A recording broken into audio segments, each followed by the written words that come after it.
Afternoon, everyone. So while the folks are coming in, we have some of the folks joining us online as well. I think we'll get started with the webinar. I'll start with a quick introduction about this event, and then hand it over to the main content.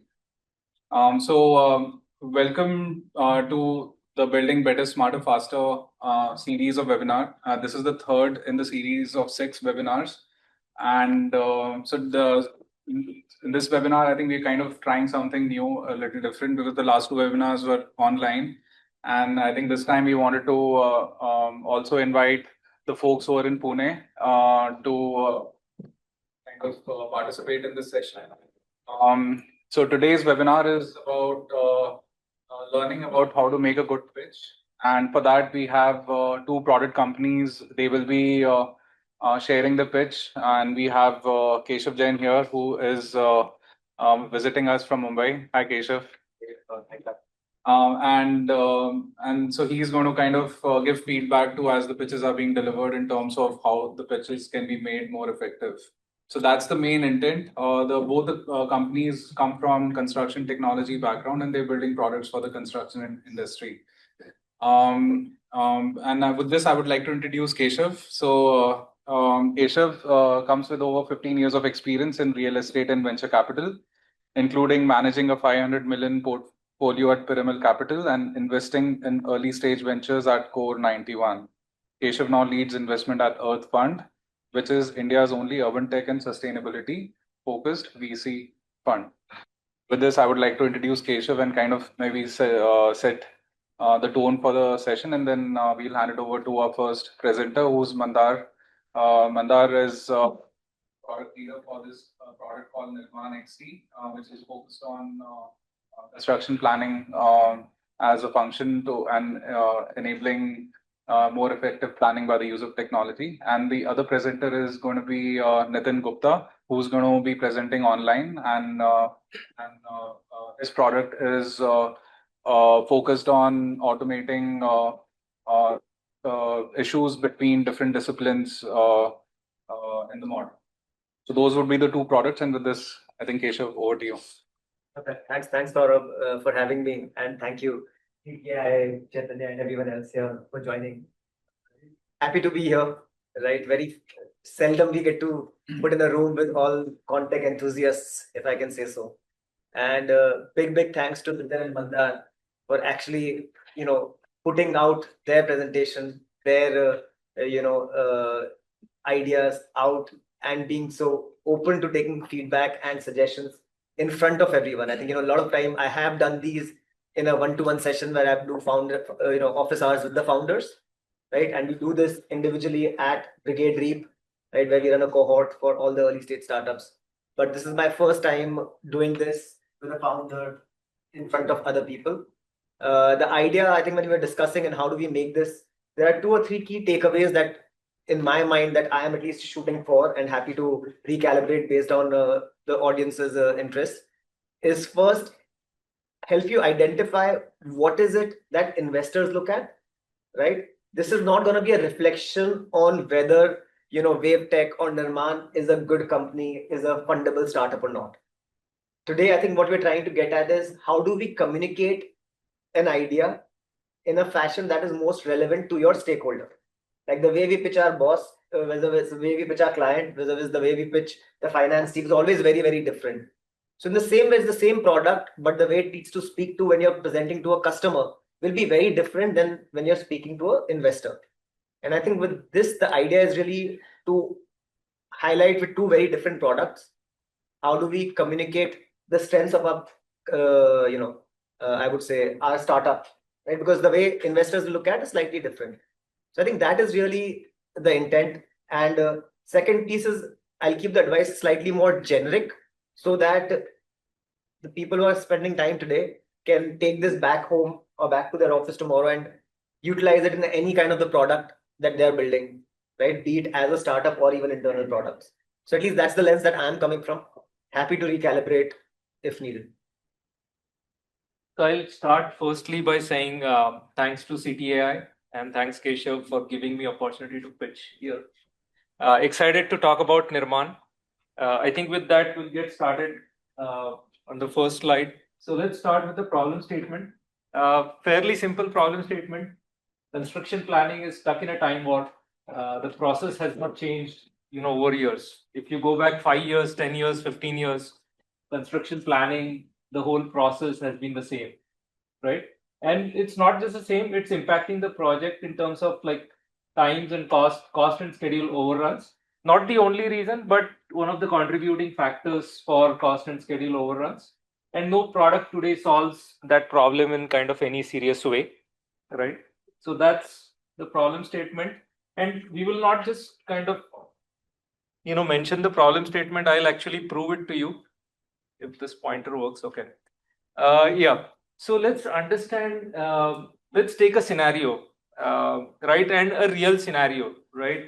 Say, let's assume that AI data center is being built in US, 20 million, square feet AI data center is being handed over to GC, right? And now GC needs to create a plan for it.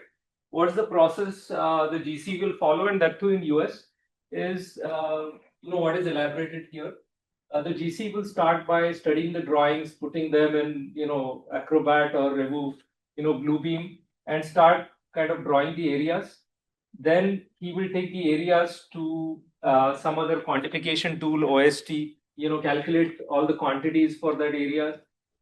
Then start, slowly looking at like project specific constraint and creating like, top level schedule in P6, get all those areas and quantities in P6 and, go to the, more. Then he will go to Synchro, tool like Synchro for like 4D simulations.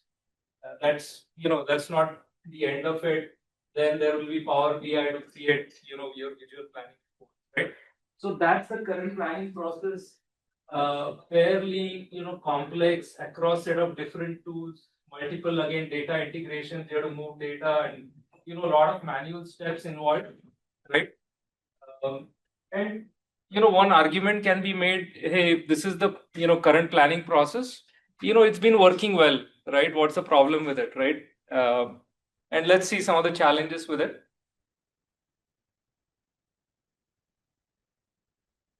Yeah, so number one challenge is low productivity, right? There are a set of repetitive manual steps, integrations across the tools, what we just talked about, that takes valuable time away from planners, what they've put in, like what if scenarios, resource leveling, and other things. So it's really not productive to go across, this particular workflow. Second one is low quality, right? A lot of manual steps again means like more missing out on the areas, scope gaps, miscalculations. A lot of the calculations like quantity calculations, etc., are manual. So just introduces more scope for errors. Quality of the schedule that you will get is going to be less. So that's second problem. It's also low on collaboration, right? So the current scheduling products don't easily support multi-user collaboration. So for example, Planner, the schedule that Planner creates is not so easily understood by the field teams, right? It's not visualizable either unless you specifically invest in like some tool, right? It's also low on agility, right? So for example, if the design changes, what is the time it takes to propagate those changes to the field, through the schedule, right? It takes a lot of time. A lot of times those changes are not very well communicated, to the field, right?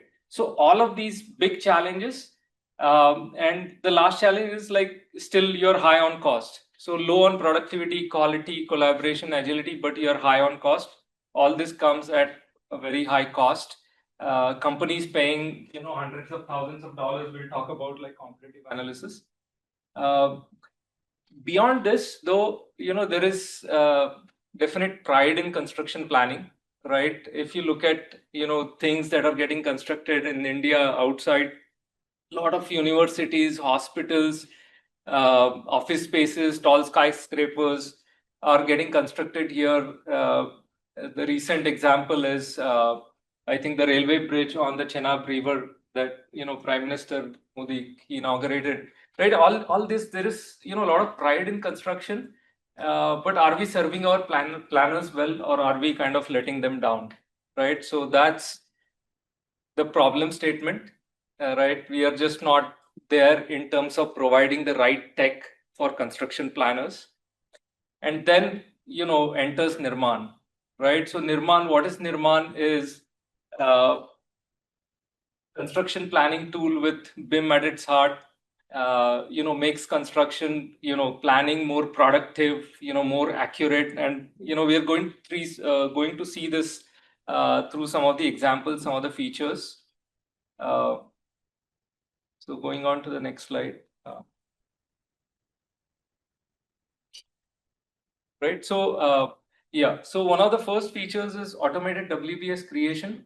The example we saw with the flow, the LBS WBS creation is time consuming, tedious, takes a lot of time, manual steps. Through model-based workflows, we use a lot of information in the model to make it automated, right? And it's literally LBS WBS can happen within minutes. So the example you have is like levels are auto-identified, phases, which is substructure, superstructure, are auto-identified based on information in the model. And on the right, all the data set is created right within the same product, right? If you go to the next slide, area drawing. So this again, what we referred to happens, part of it happens in Bluebeam, part of it happens in some quantity takeoff tool, is happening right here in a single product, right? And what is also interesting here is the 2D, 3D interaction, right? So we do understand a lot of planners are more comfortable with 2D. So area drawing can happen in 2D. And then those areas are mapped in 3D simultaneously, right? So all the area drawing and quantification literally again can happen in minutes. Not only time, but also in terms of accuracy. So we have like specific algorithms. So if one slab is getting split across multiple areas, we take that particular quantity in that area for calculation of activity durations, right? So so a lot of kind of algorithms, model information, combination of it, working behind the scenes to generate right LBS WBS, and also right level of activities and durations, right? And what we have is going to the next slide. Yeah. So what we have is a complete CPM schedule with floats and critical paths and resourcing that works across the trade. So here is the Gantt view of the schedule that gets created for construction with right quantities and activity durations, floats, and start end activities and so on. So the features that you'll need in like CPM schedule are all there. And that's not just it. There is 4D simulation also. Yeah, 2 minutes. Oh, 2 minutes. Okay, so we can skip the feature that was the last feature I was going to talk about is 4D simulation. So if you go to the next slide where we are, so competition, talking about competition again, who are kind of the main competitors in the space, Synchro, Bexel, P6, which has been used for like last so many years. I think a couple of key differentiations we have here is we are more 2D friendly, right? A lot of like if you go Synchro or Bexel, you really have to be BIM expert to kind of operate those tools, right? With Nirmaan, you don't have to be like, we give 2D, 3D interoperability. So that is one. Second, we are more integrated with ACC and provide kind of all those features compared to again Synchro and Bexel. So we do have like certain advantages, and our main advantage, which I'll just mention, is Synchro, Bexel, I2, they're not really focused on scheduling, right? Where they start is they start by importing P6 schedule. So they have left the entire scheduling just out to P6, and they focus more narrowly on 4D simulation and visual planning, right? Where we start challenging P6, saying that your complete schedule can be built in Nirmaan, right? So in terms of competition, that's where we stand, the roadmap. So we have MVP for model-based scheduling today, and we are in the process of launching few pilots. And we have a good roadmap in terms of the next things that we want to tackle in terms of production tracking and last planner system, right? So once we have solved the problem for model-based scheduling, resource management or production tracking are natural kind of additions to that, right? Where I want to spend rest of 1 minute, if I can get extra, is market and what the ask is. So whom are we really targeting? So we are targeting general contractors and subcontractors, with our initial focus being top 500 GCs across US, EU, Middle East, just like more advanced market who will value or who are already valuing BIM, and they have certain workflows sort of set up on BIM. Also, being given the proximity here, still going to target some of the top developers here who are somewhat BIM savvy, and then some of the top subcontractors across the world. So that's going to be our initial focus. Our serviceable addressable market is around 250 million. How did we get this number? I think when you say construction management software, there are numbers, industry reports available for that go from like 4 billion to 10 billion. It's a wide range.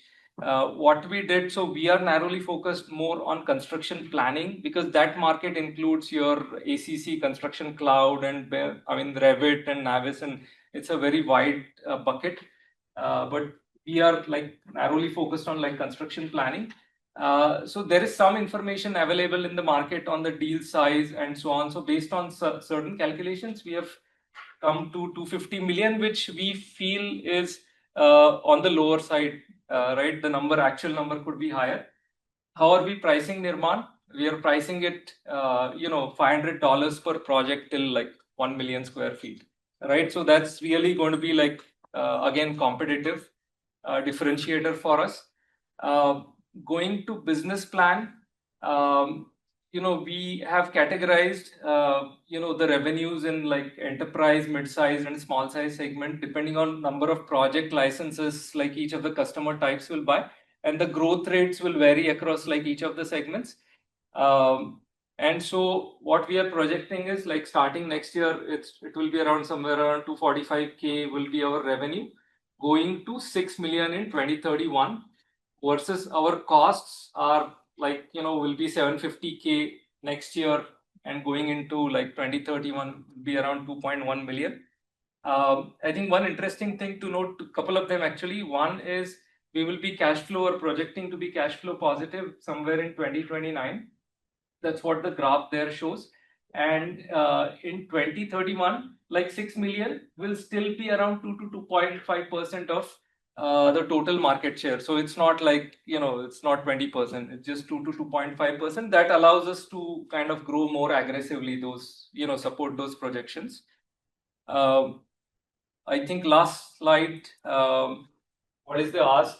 So VConstruct has invested 1 million cumulatively. We'll continue to invest based on the product potential. And the ask from you, Keshav, is like, we are asking for like 1 million additional investment for 10% equity stake, mainly to expand aggressively on the roadmap and customer acquisition efforts, right? So that's the ask. Yeah.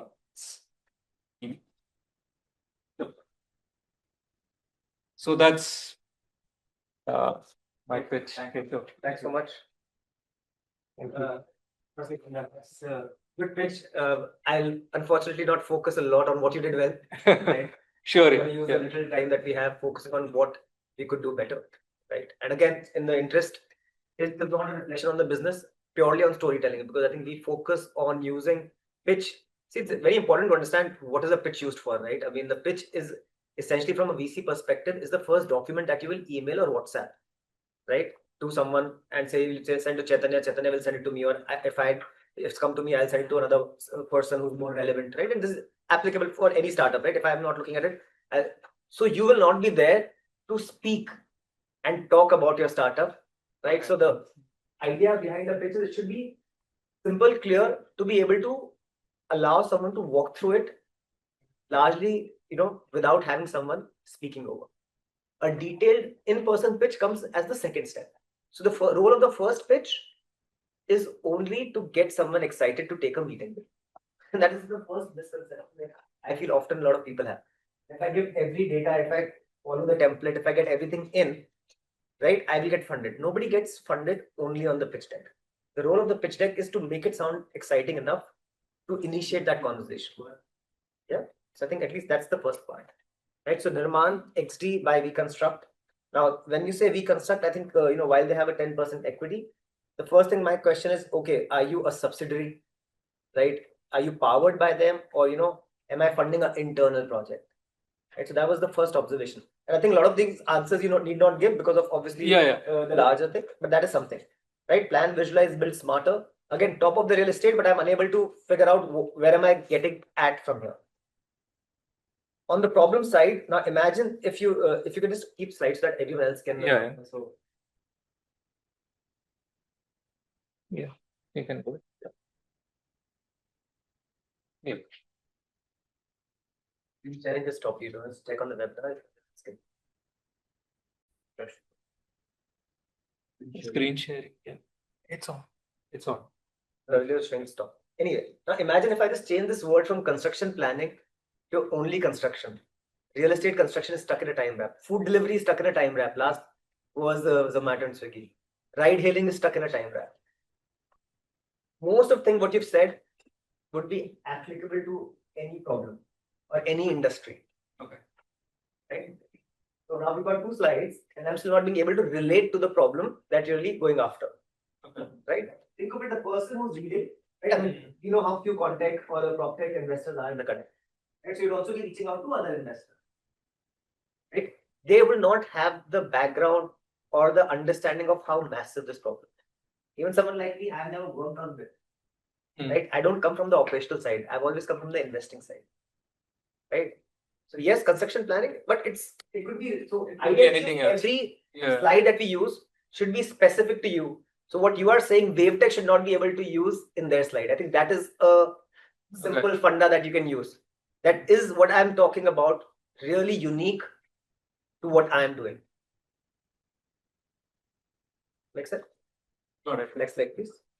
I think one thing I went with is the simplicity or relatability of the problem. Like clearer it is, more relatable it is. But I get your point. Like, has to be unique. Somewhat. Slide otherwise, right? Then this slide, it is good, but I would still need some context, right? I mean, where does it sit in the entire construction process, right? What is who is it a problem for? Right? It's simple, but it's not a problem for a developer, because the developer is outsourced to a GC, or who's really facing? Are we solving for the planners, right? Whose problem are we solving when you talk about the right? Not the owners, but the planners. Where, I mean, who's feeling this pain? Yes, it's a problem, but you are serving a certain ICP, right? That you're going after, right? So let's define that. These people find this problem, right? And then you're illustrating this. Here, I think it could be enhanced with things like, how much time does this each step take? Right? Got it, yeah. Who are the people involved? Right? What is the cost involved at each step? Okay, what is the complexity? That is it okay, is it just using different tools, or is there data loss? Is there time loss, right? Is there version controlling as a problem? Right? So it is good from understanding the process, but what is the real cost of it in terms of time, complexity, people? What is the pain point? Yeah. I mean, and then ideally, in this slide, I'd probably take it down slightly later, because these slides are fantastic to do a before-after. That today's flow is this, right? Maybe put all of them on top, and at the bottom will be after what it would be looking like. That I'm eating up these 3 steps. Maybe bring this down slightly later. right? Because once you've talked about this is the problem, this is the solution, then this helps in visualizing, okay, that, at the end you can write, okay, this is the time it takes, this is the cost it takes, this is the hours it takes. With our solution, we cross these 3 steps, or we expedite at each step, and fundamentally you get it in. Next slide, please. I would say same feedback on challenges. If I pull this out from your deck and put it in another deck, right, would it be applicable? Also, typically rule of 3, let's not talk, avoid talking more than 3 solutions or 3 problems on a slide, right? I mean, 1 or 2 messages. Ultimately, your customer cares either about time, the productivity, or the price, right? The cost it takes that, okay, I'm deploying 50 people on this project, right? With your tool, can it come down to 10, 5?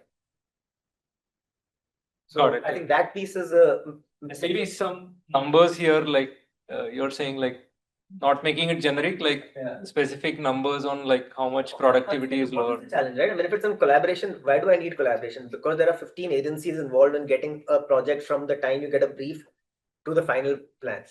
Got it. Yeah. Right. So it helps me visualize the complex. Like when you say agility, right? What is it? And ideally, not so many, right? I mean, because ultimately, you want to talk about people are going to hire you for 1 or 2 key reasons, right? Sure, you solve a lot of other pain points, but fundamentally, like say, I'll take a consumer example. Like you hire Uber because you can track its reliability and the cost upfront.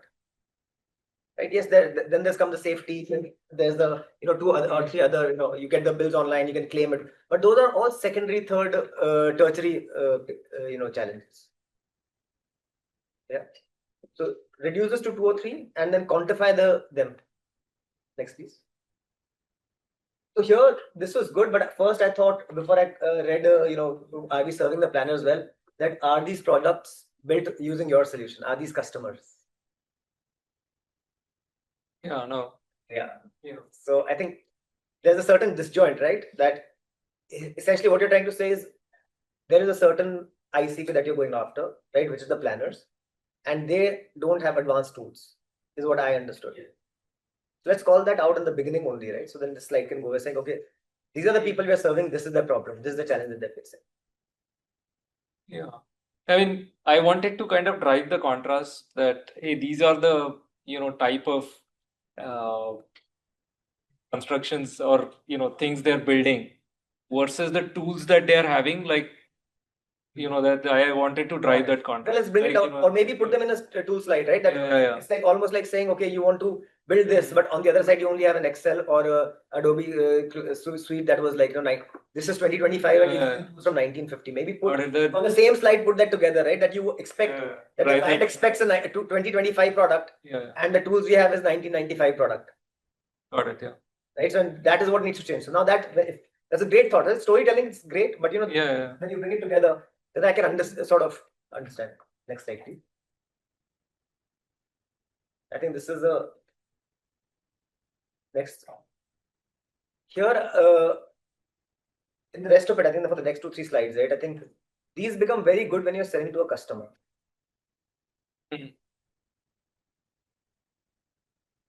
Yeah. I would spend more time on, okay, what is really the solution? What is the pain point? Like, why is WBS? What goes? If you want to talk about individual features, what is the current way and why is your way better?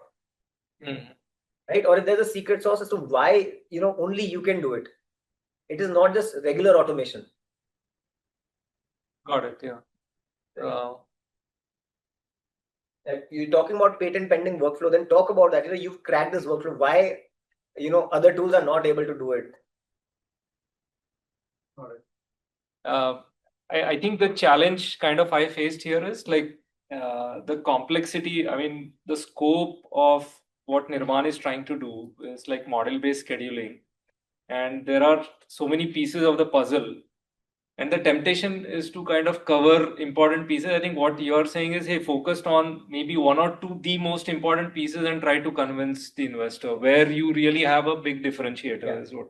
Like when you go to buy a car, right? I mean, there's something that sells and something that goes for show, right? Nobody ends up using the sunroof. But so you can say, okay, this is what gets me in the door because no one else has this. Got it. Yeah. Right? Or if you want to bring that complexity, like, and I'll come to that in the roadmap, please bring that up, right? That this is the entire suite of things that get done, right? And eventually we'll get there. But why model-based scheduling? Is it a new approach? Now, I don't know. Like, I mean, honestly, if it is, right, that, okay, the way the business is being done is wrong, right? And this is the right way. Or the way MBS is being done is wrong. Right? Because ultimately you have to take a position that, am I coming out with a new way of working? Right? Or is my approach or my product 10x better than anything that stays in the market? Right? Am I fundamentally faster, cheaper? You know, that message is not coming out to me yet as to what is it that you're really going after for your customer. Yes, these are all the processes. Got it. 1 minute. Yeah. I'm just saying 1 minute left. Please flip to the. So this is applicable for the next 2-3 slides, right? Yeah. You can go same for this, right? Yeah. And I like the idea of videos, but if you can do a comparison video that, you know, traditionally itna chal raha hai, isko karne mein it takes hours, fast forwarded. Whether it's for us, it's like chat GPT, right? You put it in and it comes out next. Go back, please. Yeah, go back. Two main things that I want to talk about. Yeah, I think this is more of a feature comparison. It should be more significant. Like, I'll go back to a Uber and a taxi example. That Uber fundamentally changed the game because they said you can drive, you know, you don't have to own the car. Right? As a company, I don't own the car. Everyone owns the car. Right? Like Avis, Hertz, and that's why they can't compete. Or Airbnb and hotels, right? That anyone can be. So I can grow faster. So fundamentally unique to you, right? Or if you think that, you know, I want to be the fresh desk to the Zendesk in the US, right? It's more of what it is, but yeah. Then let's call it out, right? What is the price point that they're selling at? Right? That main thing is not coming out, because ultimately, if you're saying that I'm going to compete with everyone else on the basis of price, right? Then price also, but yeah. So whatever it is that you think that is fundamentally different, because feature list, most investors will not understand. Let me be very honest, right? Because they're not in that space. It's not something that I do. There's a right and wrong we understand. Percent, I don't know what it was. So if you're putting progress, then just to sort of call that out. Yeah. I mean, you know, what is really that? Are you collaborative? The rest of all of them are closed, right? You are AI first, rest are add-ons, right? They're part of the larger companies, so they're more siloed, whatever it is, right? So I think that is something that, you know, if you think, you talked about interoperability between 2D to 3D, right? Is that really a hero thing, right? How important it is that others don't have. Current state, I think is fine. I mean, roadmap. Yeah, go ahead. Maybe this last piece is on the market. I think this number is, you know, when you say 500 per project and 250 million, my first math I did is, okay, do you need 500,000 customers? Okay. Right. So just break it down in terms of how many customers do you need, right? Yeah, and that's kind of on the next slide, but I get your point. Okay, yeah. No, to hit this 250 million, right? It is not about which report you read and what is that they're spending, right? What is the current spend on what you are doing, right? I mean, because there's a budget that exists. That are you asking for a new budget, or are you taking away that budget from someone else, right? So I think what, as an investor, I'm really keen on understanding is what is the dedicated budget that your current customers have that you're going after, and how many of them are there, right? Because if it is not 500,000 customers, right, it's 50,000 customers. That's still a lot of customers, right? At 500 project. So are you going to be doing 50,000 projects, or are you going to be doing like 1,000 projects, right? Because that will come down into your sales. How many customers do you need to onboard per year? So that, it didn't get much time, but yeah, on the next slide, then, you know, I had it broken down by tiers, like enterprise customers. That, right? Yeah. Here, all these, go back. All these three are very different sales motions. So maybe initially not talk about, you know, every project will go through, like, you know, you either start small and go like to enterprise, and or from SMB, or you go from enterprise and then try and come smaller products for SMBs. Because these three, right? Imagine selling to those 41 customers is very, very different than selling to these 2,000 customers. That's like building 3 different companies. Okay. I think, it got your point. The assumption I made is, like, in that top 500 GCs also, there will be kind of some segments, like some GCs, you know, top like 100 projects, but yeah, that's not coming. Yeah. Right? Yeah. I think last point, and I think this is more for a benefit of everyone. I think the 6 million number, right, will become very difficult for me to get excited about. Okay. Because from a venture scale, right, I'm looking at a far, far larger number, because you're competing for capital, not just for you, but Okay. with Vavetek and any other SaaS investment that I can make. Okay. Right? And if you're asking me for 10% for 1 million, that means your company is valued at 10 million.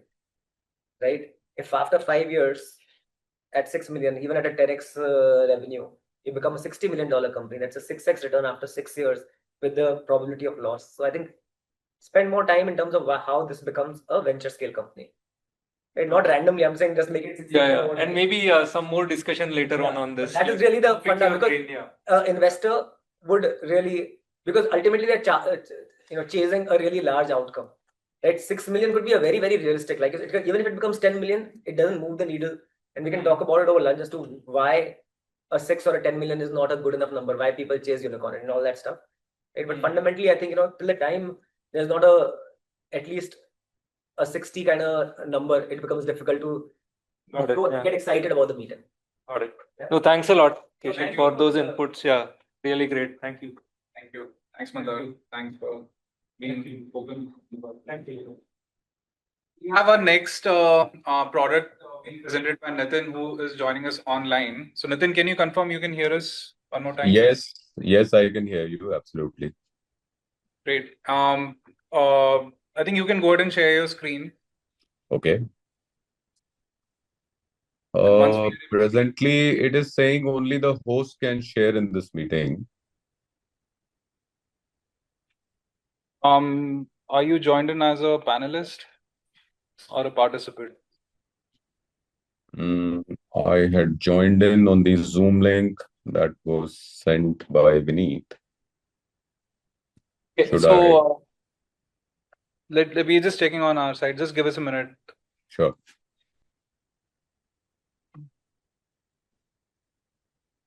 Can you try it one more time? Okay. Yeah, I think now I can.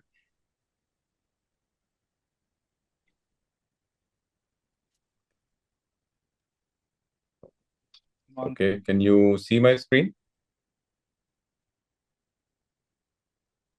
Hello? We are checking. Just give us a minute.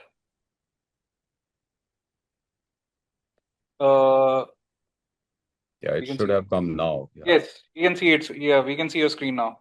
Yeah. Okay, can you see my pitch deck? Yes, we can. Okay, may I start? Yeah. All right. So good afternoon, everyone. Thank you very much for this opportunity. I'm presenting on behalf of Vavetek.AI. We are a Singapore-based ConTech AI SaaS startup. We are 18 months young. So a little bit about me, Nitin Gupta. I am the founder and CEO. I am one of the leading architects in Asia with more than 30 years of experience in core comprehensive architecture consultancy services. My core expertise, other than doing architectural designs and supervising buildings, has been that I have been able to save hundreds of millions of dollars for my clients through my passion for value engineering and cost optimization.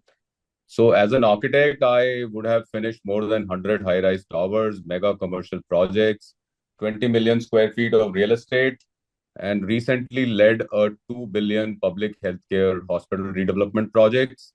I am an author of 2 Indian and 2 international technology patents, which are pending along with my wife.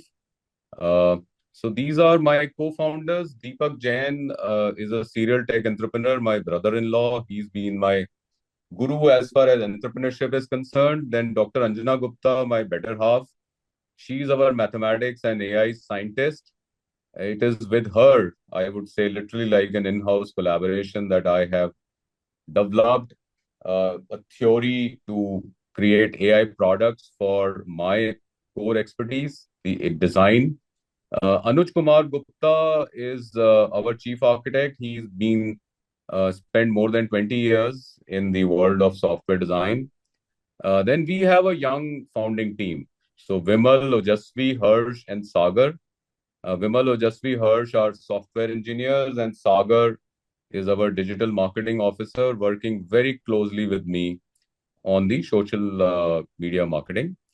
So let's come to the problem, the worldwide problem, I would say, fundamentally is the 30% cost overrun, one would say, due to wasteful and unoptimized manual methods of engineering design. So, what is the root cause? The root cause is the lack of young, intelligent engineers.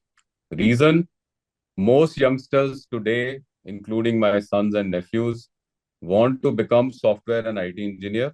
No one wants to join civil or mechanical engineering. The effect of this is that it has put extraordinary burden on the aging experts, as we can see on the image on the right side. All of us are just struggling with our deadlines, pressure, clashes. And this is what is forcing us to do unoptimized designs.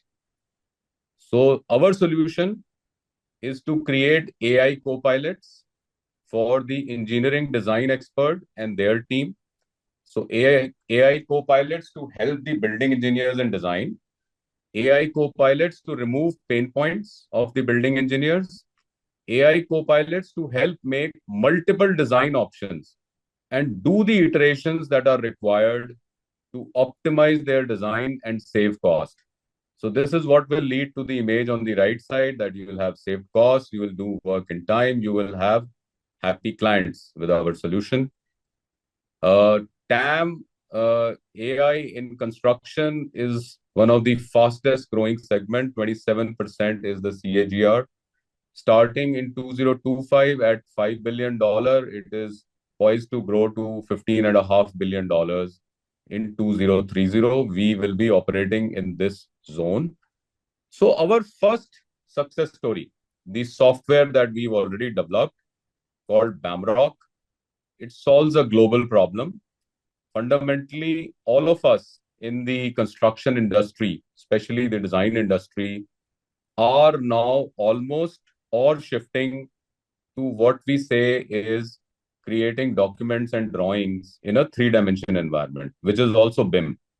So effectively, what is happening is that now, because of the complexity of the projects and these multi-specialists working around the world, sometimes even on one single project, when all of these experts, the mechanical engineer, the plumbing engineer, structural engineer, electrical engineer, and some more, are creating their own 3D models on a base architectural model, when we integrate this entire information in a digital twin, it is bound to develop clashes and conflicts.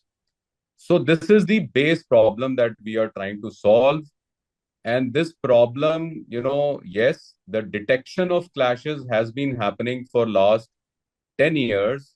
However, the process of clash resolution, coordination, removal is still manual. It is very painful, frustrating, time consuming. And this is what leads to a total traffic jam as far as the building, documentation is concerned. So me, architects and my peers are so intimidated by this problem that it's a fact that we tend to over provide in terms of area and volumes just to avoid this problem. So what Bamrock does as an AI-powered software, as a solution, is that you run Bamrock on a digital twin or a BIM model with clashes, and it automatically removes them. So it automatically removes them. It'll give you a Revit model or a BIM model without clashes. It is 11 times faster. That is what we have found out from our various tests and trial done. So this is what will give architects like me the confidence to optimize on the building areas and volumes. So this is an actual screenshot that you see before after, where the green duct is clashing into a blue mechanical box, or the white ladder-like forms, which are cable trays, are embedded into the green duct. After Bamrock was run, automatically the geometries were resolved in a manner with very minimal change to the model, but it was done just to remove the clashes. So this is the effect, or you could say the after of the Bamrock software. A little bit about the technology stack behind Bamrock. Yes, we started with machine learning. We trained Bamrock with historic data. However, soon we realized that that is not enough. We started adding logic. So it became logic-based AI with rules, lot of rules with respect to MEP, with respect to the environment, and slowly the accuracy started improving to acceptable limits. Finally, reinforcement learning with gym environment is what we used, where continuous action and rewards is done, and this is how the continuous improvement and the perfection is achieved. Present status of Bamrock after, I would say, 4 months of aggressive marketing on LinkedIn is that we have been able to connect to our ideal customers worldwide. Some of the largest construction engineering companies like WSP, AECOM, Sweco, Ramboll, Bureau Happold, Cisco, L&T, Meinhardt. But we see a lot of traction in Middle East. That is where I think the pressure for fast construction is really humongous. But this is our status. Finally, there are a couple of organizations which have given us, a clear-cut indication to do pilot runs, and we've given them quotations for the software. So competition to Bamrock, there is actually none. There are just two namesake competitions that are listed on the Revit marketplace, but these we've tried ourselves. One of the companies is a dud. It doesn't respond. ModPlus is a Russian tool, which is nothing but a auto drafting tool. So we have filed patent with WIPO for this. Bamrock, in terms of cost and time and ROI, we actually ran on multiple projects, but just for a sample, we are showing on a project with 1,300 clashes. Without Bamrock, manually as it is done presently, it took us 13 days. So we were able to calculate like $3 per clash. However, with Bamrock, we were able to do it in 3 days, so $0.92 per clash. So effectively, we are looking at a ROI of 221%, even on salaries based in India. If the same exercise was done for Middle East, it'll be higher. The ROI, if the same exercise was done for Europe and US, it'll be much, much higher. GTM strategy is that for us, the first target would be the big construction companies, the global companies, whom we've already been able to connect with. Then the regional technology providers, company which are operating in a region, for example, L&T. And then the smaller development firms and freelancers are also target, but we are primarily saying product-led growth by word of mouth should be able to do the work for us. We are doing fundamentally campaigns on LinkedIn. Our cost per lead and cost per demo is substantially low as compared to the industry standard. Fundamentally, this is giving us a very good feel about the product market fit. Growth opportunity for Vavetek.AI. So we are not going to stop at Bamrock. The whole concept for me and my team is to keep using AI for creating co-pilots, then for the structural design engineer, then for the global air conditioning engineer in 26, 27, and then for the global facade engineer. These are the three areas that further I see very, very high return on investment for any AI co-pilot that can be used to optimize cost. That is the fundamental idea. Projected revenue and EBITDA, I would say year one, we spent mostly to develop the software. However, thanks to the rich AI talent and the software engineers in India, that we've been able to do it at an incredibly low cost of just $135,000, which also include some cost for marketing.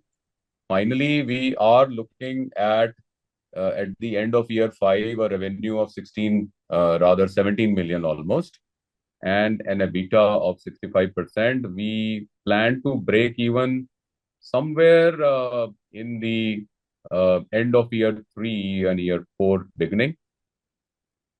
So presently in the R&D lab, we are automating Bamrock further. We've created our own clash detection tool, which is... Sorry to interrupt, but I think we will have to proceed to the feedback session. Okay, I think I'll take a minute more if you allow that. Yeah. So these are two products which are in the R&D. Competition to Vavetek.AI is a Canadian company. Augmenta, very, very well funded, established. Civilis.ai in Singapore. So our ask is for 500,000 US dollars for 10% equity, utilizing 100K for marketing and sales of Bamrock, 150 for R&D of further Bamrock Platinum version, and 250K for the next product for the structural engineer. We are working towards sustainability because any optimization in the quantity of materials is fundamentally making a more sustainable world. So this is our team at Vavetek.AI. Thank you so much. Thanks, Nitin. Thank you.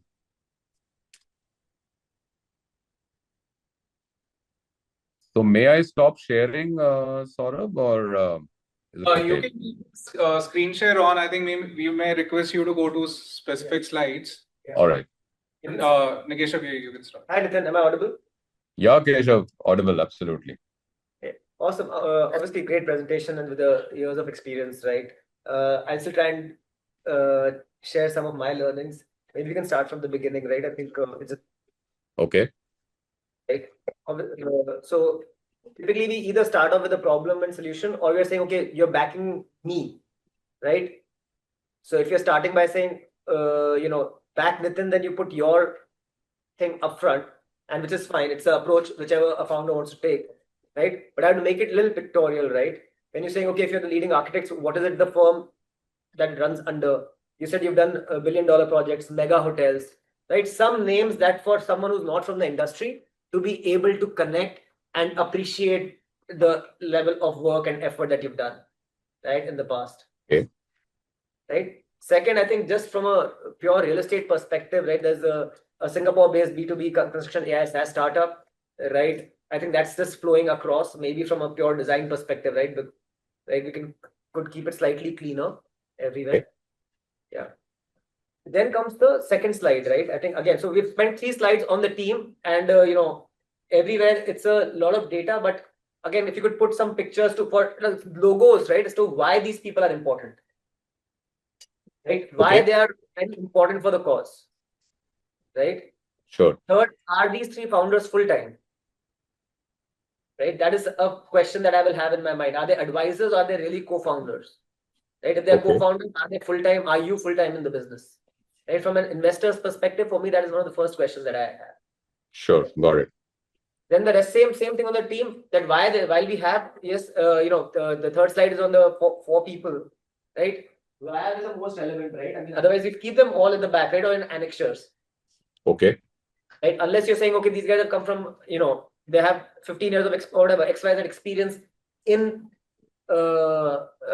construction tech, or they come out from this massive AI lab, right, in the US, or which really needs to be called out and to say, listen, boss, take the rest of the deck very, very seriously because you're talking to the best team on the planet, right? Mm-hmm. Okay. I'm not saying it's not, but just bring that out, right? If that is the stance that we're taking, then let's play it on completely on the front foot. Sure.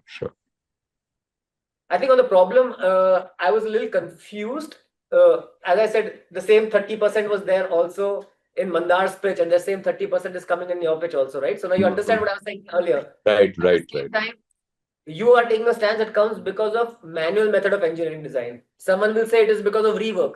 Someone will say it is because of poor planning, right? So I think when we claim that 30%, are we really solving? Because see, it's almost like setting a question paper at the back, right? I'm saying that this is my solution. What's the problem here?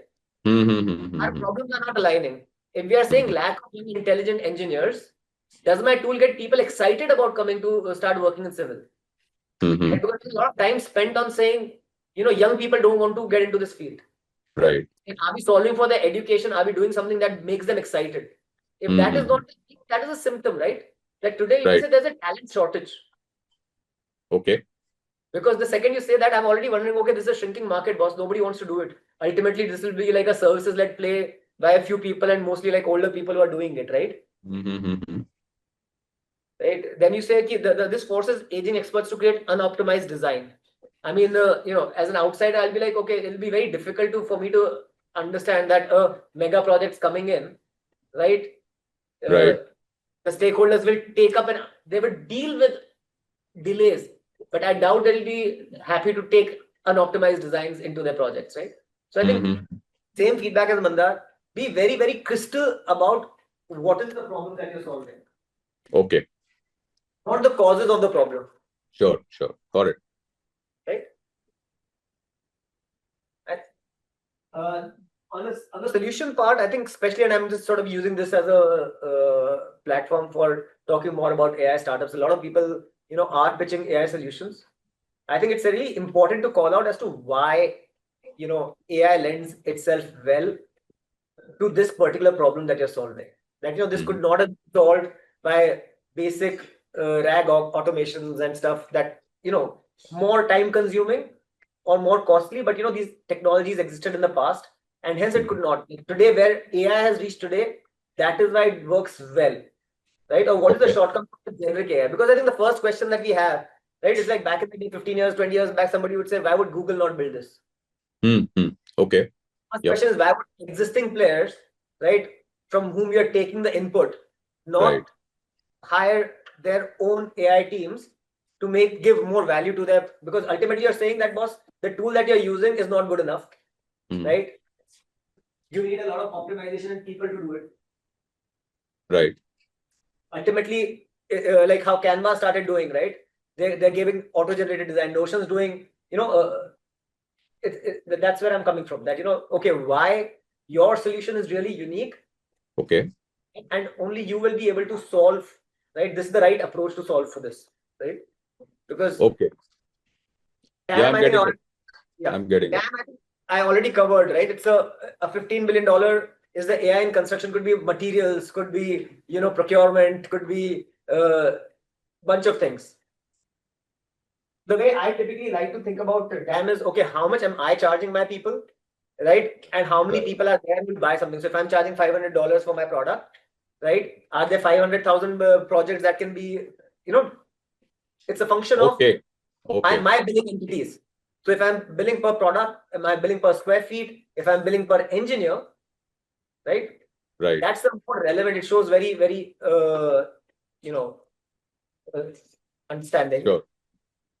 Bamrock, I think, then we went into, how Bamrock is better. But intuitively, I think a lot of people say everyone's, in the ConTech industry knows that BIM has not been able to live it to the promise. And a lot of people in the room will hate me for saying it, right? But has not lived up to the promise that it was, right? And now solving for BIM has become another problem. So, but if we are saying that, let's take a stance saying this is how it will get solved, right? Because I think that is, Nitin, your unique. I think every founder should bring out their unique understanding of the problem, right? Which me as an outsider, I can say, boss, BIM barabar nahi chalta, BIM mein problem hai. Right? But what is the solution that is fundamentally allowing you to do this? Because a lot of people are trying to solve for inefficiency of BIM, right? I'm unable to pinpoint as to why Bamrock clicks, whereas others don't work. So, okay, I think I think you've raised a very important point. Let me think over it. So, you see, this problem that we are trying to solve is a problem that has existed prior to BIM also.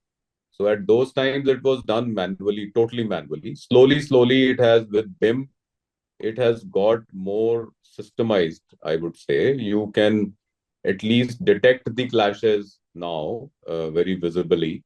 So this is, in a way, we are still the problem that we are solving is the multiplicity of the specialist engineers. And the moment, we are working in a team, we are bound to have these clashes and conflicts in the documentation, the design work. So that is the fundamental problem. BIM is, you could say, the medium that is prevalent today. And there we are, whatever is being done manually, we are trying to automate that. But I have understood, I think, let me give it some thought, that it should not just look like a BIM efficiency solution. Correct. I think that's exactly what I was going for. Like, today I'm in my head, right? While you're saying something in my head, because people revert to the mental models that they have. Yeah. Right? Receiving your communication is always trying to see, acha, ye to waisa hai. You can say, I'm not like that. But, Same, I think, this is good. Obviously, I'm a big fan of before after, right? And I would bring your ROI pieces here, right? I mean, which is that 13-day became 3 days. Okay. Right here, because it is very relevant. Okay, before this happened, that happened, this is the cost it took us, this is the amount. So Okay. it's a Okay. really, then we'll make it a sort of a powerful Sure. slide. Got it. This is good, but I think it's does the job half, because I want to walk out saying that it's not just a generic AI models that can be used by anyone, right? That can give this efficiency. Mm-hmm. Right? It's like saying, think of it like this, if you go away from your industry, if you're a Right. content creation industry and you were saying, okay, content creation is really hard.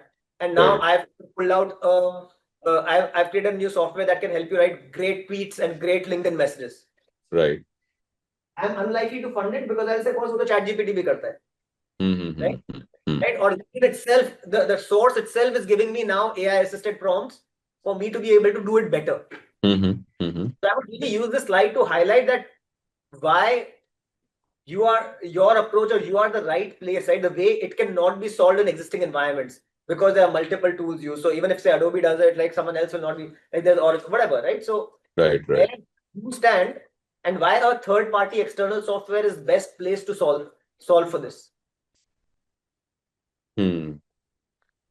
Okay, So I think I'm getting what you're saying. So let me see, without giving too many, I think that risk here is to give too many details, so how we can make it even more unique for us. Yeah.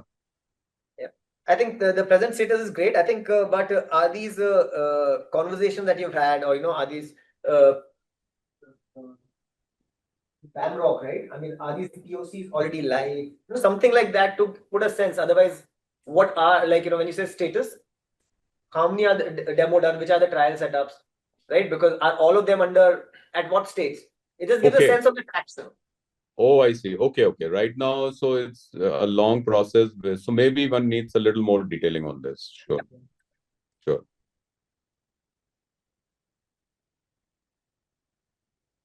So again, next slide, please. We're extending Keshav this session till 1:10 p.m. So 5 more minutes. Fine, sure. So I'll make another 2 minutes, I think. Right. So we already discussed the cost and time can go back to the front.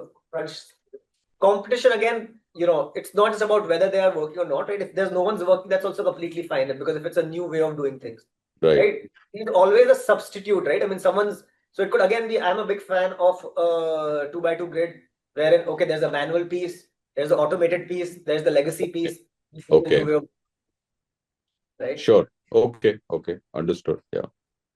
I think GTM we already talked about. I think maybe just you already talked about the cost per demo, but I did not see what will be the pricing. So I think to get into what would be the CAC to LTV. So if you're spending 216, does it lead to $20,000 or to Sure. I think good opportunity is fine. I think that's a good this thing.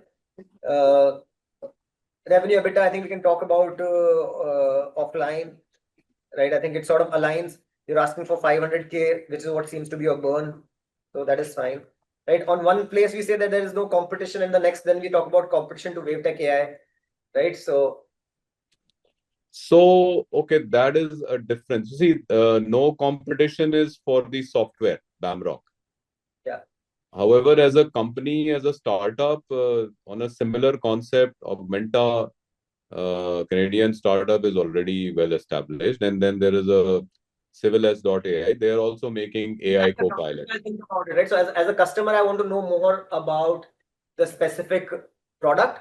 But when I'm talking about startup, I will not say that there is no competition. I'd probably talk about that Augmenta. Or even if it is there, right? Even after we've had the conversation, this was not clear. So maybe some sort of clarity. Okay, sure. I think this may be last, and it'll sort of cover the generic point that probably will, as a wrap up as well, is when we say ask, right? I think it's very important to, and maybe you can put it off, right? I think I'll just sort of use it as a segue into the generic. And we say, I'm asking. I think I'm a big fan when we also end it as, what am I going to deliver with this?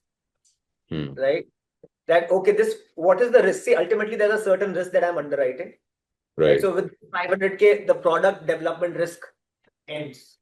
right? Or I will have XYZ revenue, right? Linking it to your business or okay, financial model, right? okay, Does this 500K take you for the next round or not?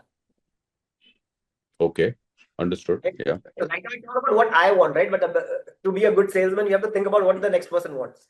Honestly, as an investor, because they're seeing so many, they're not really getting depth, right? I mean, there will be a technical evaluation of the tool, right? We will speak, we reach out to our, our network, our folks to better validate the product. That is on the first call, I'm taking it at face value that any founder who's pitching to me, right? The product's working, right? We'll do a small demo when all of that. But fundamentally, I want to know, okay, does this 1 million, where does it take you? Does it make you a venture investable company, right? Will someone else come and join me in the next round? Right? It's not about just completing a product, right? I mean, we have to start thinking, okay, what is an investor for an investor? All the 5 companies in his portfolio are the same, right? Because as much as he's aligned or she's aligned to your company's growth, right? The first, I would say, responsibility is towards as a fiduciary to the people's money that they've taken. Right. Right. So I'm more thinking in my head, am I able to generate the right returns and give it back to the principal who's given his life saving to me to invest? Mm-hmm. I want your product to go and grow, right? For you. So when founder pitches, they're only thinking about themselves. But like we do in sales, we always tell, okay, why buying this product is so good for you, right? Right. Why Right. so good for me is something I think the lens that we have to sort of break out. That this fundamentally becomes $1 billion opportunity in the 10 years, maybe not just the 5 years that you're projecting right now. As to what will it really take for it to be the next Procore, right? Right. I mean, Understood. Absolutely. I think that's sure. The 1/10, So I think fundamentally we start that does this product really become a large, outcome from a venture perspective? And I think if we can put that lens, it becomes much easier sell because ultimately it's sell, right? You're selling product, you're selling your equity. Right.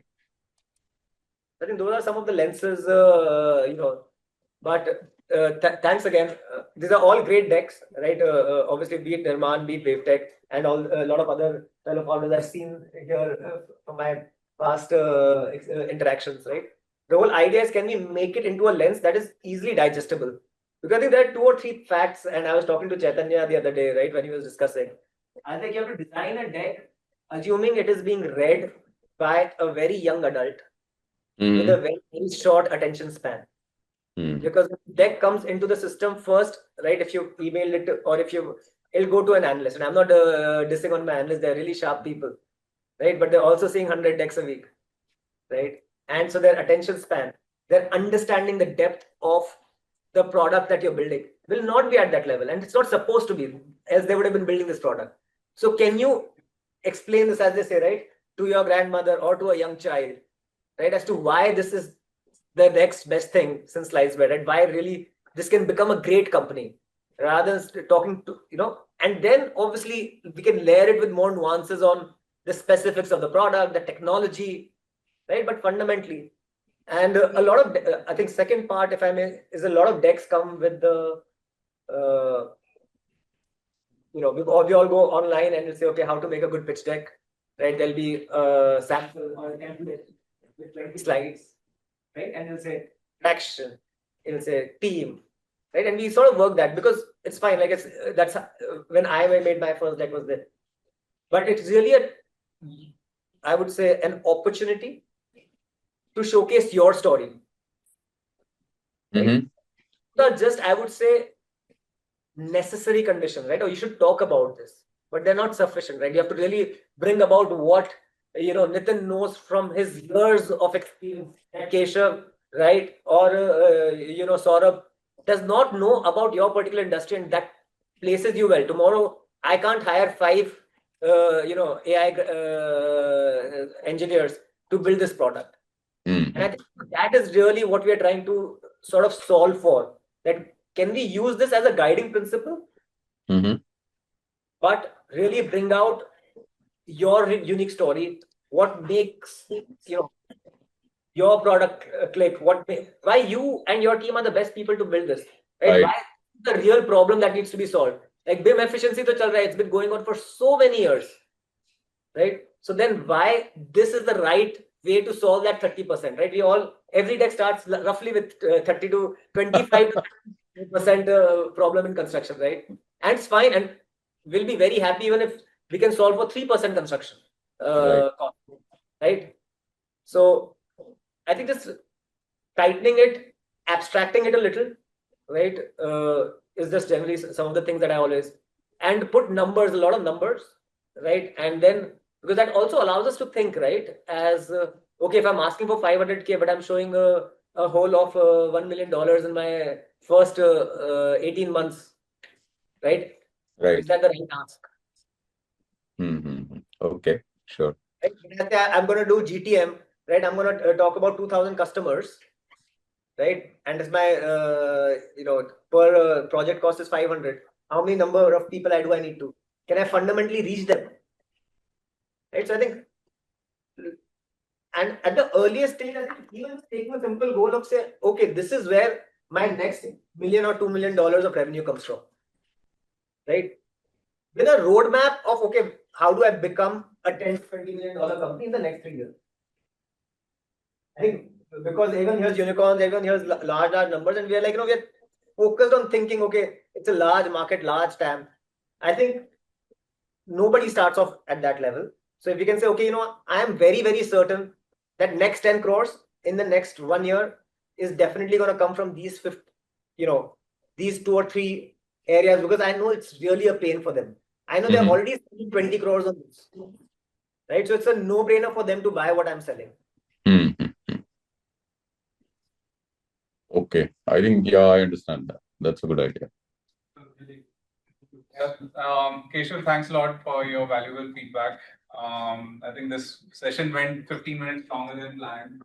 I appreciate all the folks online and in the room to kind of. There were a lot of questions still in the chat, man. We will take them later. Yeah, we will definitely look at those questions and respond to those and send them back through the email. But thank you for participating. Learned a lot in terms of, I think a lot of folks have aspirations and ideas that can be like products of the future. And one part is like, how do you make it economically viable is something that we kind of learning, and how do we pitch it effectively to investors is something that we learned today. So all of us could have had some good takeaways from the session today. Thank you for participating. Thank you. And so we're going to close the session online, but I think folks in the room, I think having a lunch. Okay. Thank you so much, Keshav. That was a great feedback. I think very, very targeted and accurate, I would say. It gives me a lot of ideas. Thank you so much, Saurabh. Thank you. Let me check out now. Thank you.